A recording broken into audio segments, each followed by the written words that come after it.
Tudo o que precisa ser reprimido, um dia volta, disfarçado de virtude. Imagine que você nasce com uma chama viva dentro de si, desejo, força, espontaneidade. Ao seu redor, o mundo diz que sentir demais é perigoso, querer demais é egoísmo e agir com intensidade é imoral. Então, aos poucos, você aprende a conter, aprender a sorrir mesmo sem vontade, a calar quando algo fere, a se desculpar por ser quem é. Essa contenção, quando repetida ao longo da vida, não some. Ela se transforma, vira moral, vira autocensura, vira o tipo de bondade que não ilumina, apenas apaga o que poderia ser vida plena. Nietzsche chamou isso de má consciência, uma dor oculta que nasce quando reprimimos nossos impulsos mais vitais para caber em moldes que não escolhemos. No fundo, o que chamamos de ser bom pode ser apenas o resultado de anos tentando agradar, se adaptar e sobreviver num mundo que recompensa quem se domestica.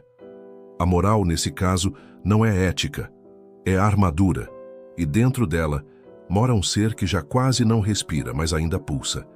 Cada escolha correta que você faz, cada elogio por ser alguém comedido, talvez seja apenas mais um tijolo construindo uma cela dourada ao redor de sua alma. Nietzsche não via nisso uma evolução, ele via um adoecimento, um recuo do ser humano em relação à sua própria potência em nome de uma suposta civilidade. E é por isso que a moral não deve ser apenas seguida, ela deve ser investigada. Porque talvez, sob cada gesto certo, exista um instinto sufocado tentando voltar à superfície.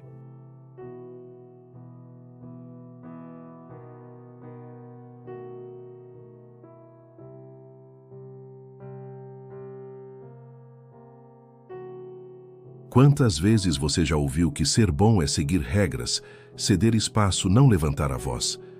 Mas e se essa definição de bondade for apenas o reflexo de uma moral histórica, herdada, repetida, nunca questionada? Nietzsche acreditava que essa virtude moderna nasceu não da liberdade, mas da repressão.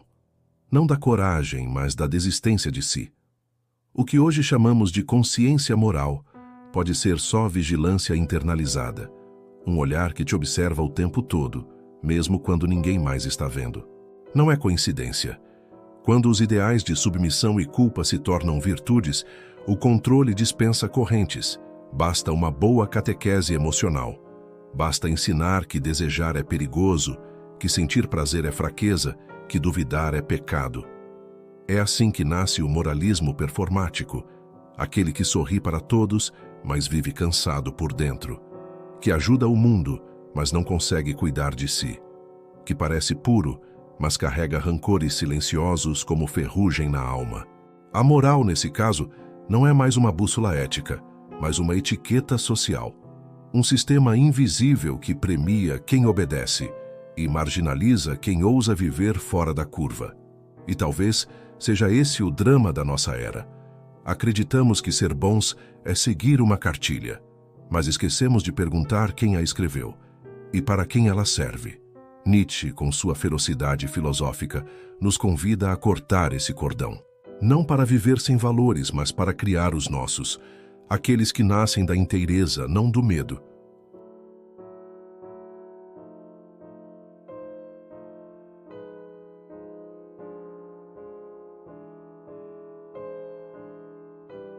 A história da moral não começou com um código escrito, mas com um conflito silencioso entre dois tipos de força.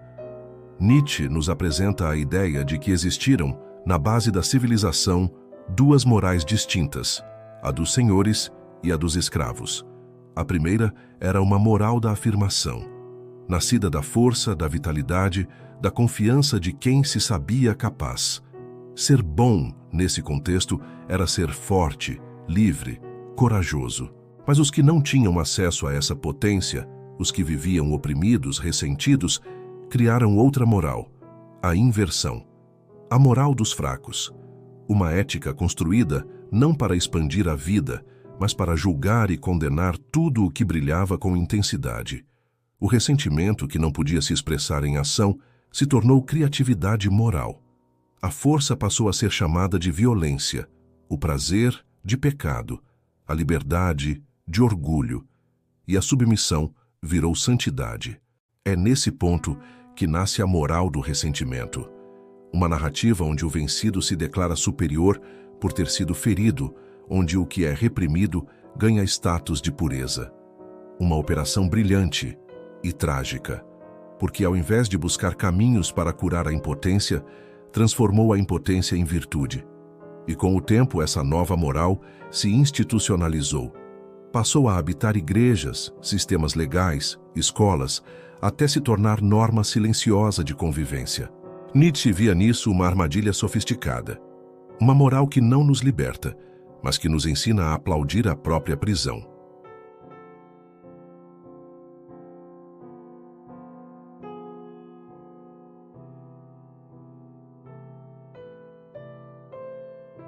Pense no sentimento de culpa.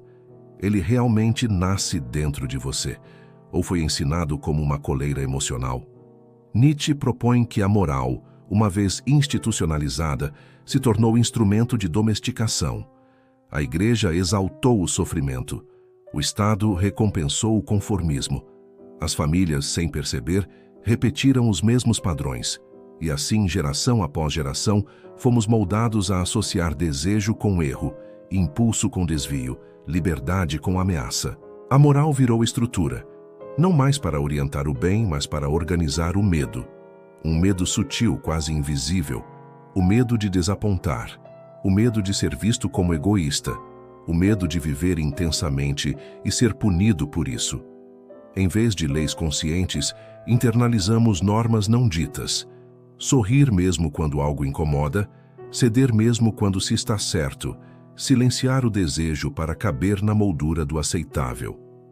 Nietzsche via nisso um teatro moral, onde todos interpretam papéis, mas quase ninguém vive com verdade.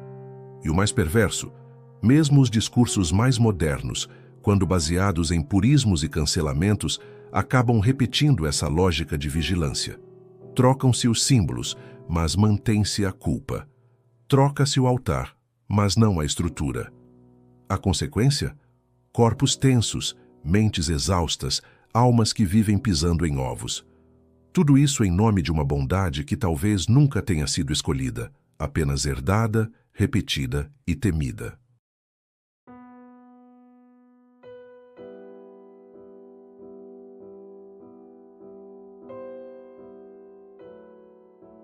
Quando a vida é constantemente negada em nome da moral, sobra o quê? Nietzsche dá nome a isso: niilismo, a perda de sentido. Não porque não há mais crenças, mas porque as crenças já não tocam o coração. Vivemos como se fôssemos bons, mas não sabemos mais por quê. Seguimos obedecendo a regras que já não inspiram, desejando o mínimo possível para não cair em tentação. A moral se torna ruína, e o sujeito, um sobrevivente ético, correto, mas esvaziado. Como quem caminha num deserto branco, repetindo promessas que já não fazem eco. Nietzsche não celebra esse colapso. Ele denuncia, porque quando a moral vira apenas hábito, ela se torna fantasma, e o ser humano, órfão de si mesmo. Esse é o ponto crítico. O momento em que você percebe que seguiu todas as regras e ainda assim sente que algo está errado. Que a sensação de sufocamento não passa, mesmo após todos os certificados de virtude. Nietzsche entende esse incômodo e propõe uma saída que não é reconfortante, mas é verdadeira. Em vez de continuar repetindo a moral do ressentimento, ele nos convida a criar outra coisa. Algo que não nasça do medo de errar, mas da vontade de viver com inteireza. Uma nova ética, não moralista, mas vital, não baseada em códigos externos, mas em coragem interna. E talvez esse seja o maior desafio: aceitar que a sua alma vale mais do que a aprovação do mundo.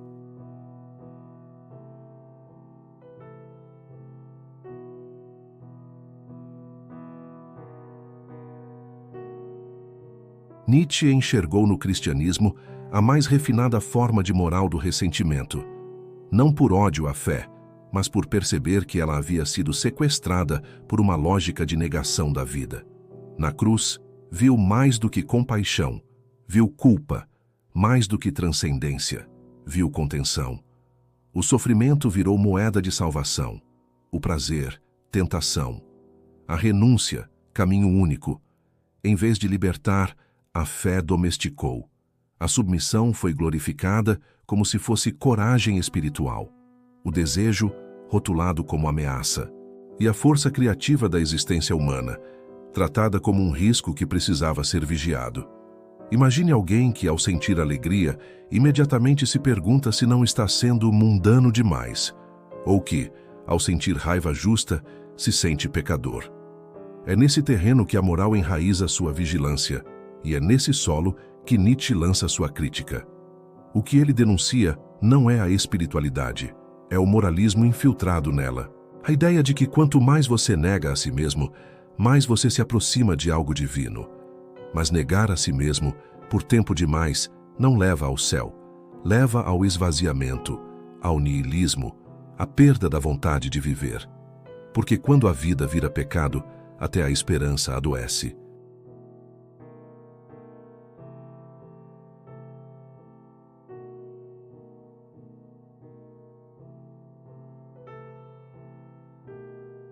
Quantas vezes você se conteve por medo de errar moralmente? Quantas vezes deixou de dizer algo, tentar algo, se mover em direção a um desejo legítimo porque poderia ser errado? Essa é a moral em sua forma mais silenciosa, a que se instala dentro do julgamento, dentro da hesitação. Nietzsche chamava isso de moral de rebanho, aquela que ensina que ousar é soberba, que destacar-se é ego, que ser intenso demais é ameaça. E assim, permanecemos quietos, educadamente paralisados, como corvos que, mesmo com a gaiola aberta, não voam mais. Porque internalizaram que voar é errado. Essa moral não protege, ela adestra. E o mais cruel, ela nos convence de que essa paralisação é virtude, que se anular é nobre, que não agir é sinal de consciência. Mas Nietzsche propõe outra via. E se, ao contrário, a verdadeira maturidade for assumir os riscos de existir? De se expressar, de incomodar, não por rebeldia, mas por autenticidade. A vida pede movimento, a moral imposta, estagnação. E entre esses dois, nasce o conflito de quem sente que tem algo a viver, mas foi ensinado a pedir permissão até para respirar fundo.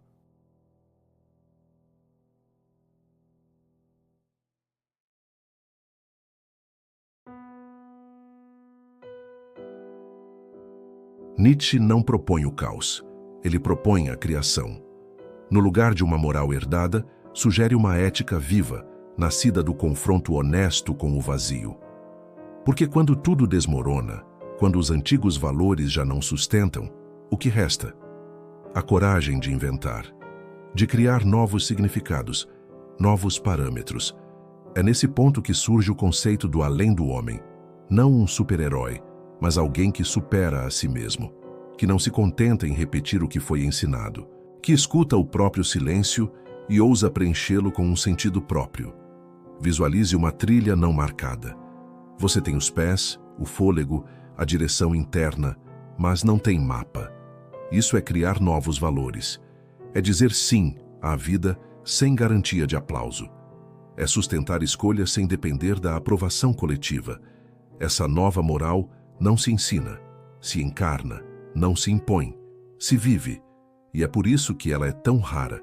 Nietzsche nos entrega essa responsabilidade sem anestesia. Crie algo à altura da sua alma. E se falhar, fale por autenticidade, nunca por covardia.